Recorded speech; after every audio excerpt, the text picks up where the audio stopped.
Hi, it's Sarah Rosso from whenihavetime.com. I'm going to be answering a question that gets sent to me via my contact form. If you have a question, you can send it in. And this one's Ask a Geek.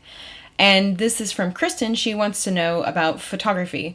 So her question reads, Hi Sarah, I have a question about shooting with the DSLR. I want to improve before my trip to Lucca in April. So what kind of tips or sites can I use? So I have a DSLR myself. This is the 7D from Canon, and this is actually the second one that I've had from Canon. Although I had also a 35mm from them as well.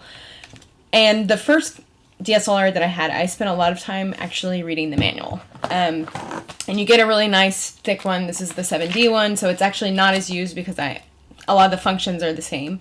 But I did read through it. And I'd spent a lot of time with that, and I had the camera in my hand, so when I was going through a particular chapter that I could actually do what they're suggesting you do, just to kind of try it out.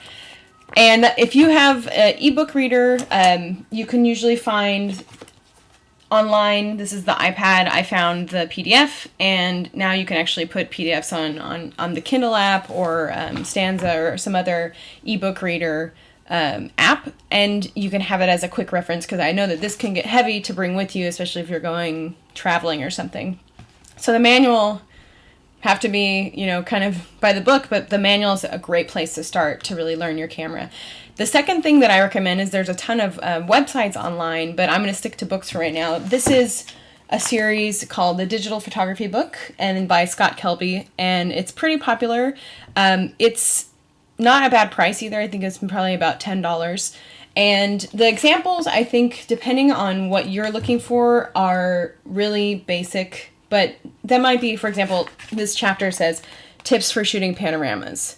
And maybe that's what you're looking for. So I think the way that he kind of puts the examples in context is actually more helpful, instead of trying to learn of like what depth of field is all on its own. So, if you want to do portraits or something. So I bought the first book, and then because I like ebooks so much, I bought the second and third books on ebook, and I've read all of them. So I recommend those. They're really kind of straight talking kind of tips to learn that as well. And the last thing would be, there's so many blogs, there's so many photographers that are sharing their tips and tricks. There's a couple that I'll make sure to put in the comments here about. One is the Digital Photography School. That's by Darren Rouse. I think that's how you pronounce his name. He's had that for a long time, and there's a lot of information in the archives for sure that you should probably check out. So that's where I would get started.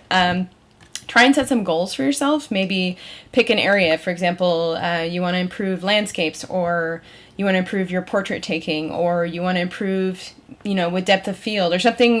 Try not to get better in everything all at the same time, but pick a few things to focus on, because then you'll notice that you'll be paying attention. Maybe, for example, how the light affects your portraits, if you're trying to focus on that versus trying to focus on everything and then kind of getting overwhelmed. So that's what I would do. Read your manual, check out this book, and there's a couple others you'll see related items that are probably good ones to check out.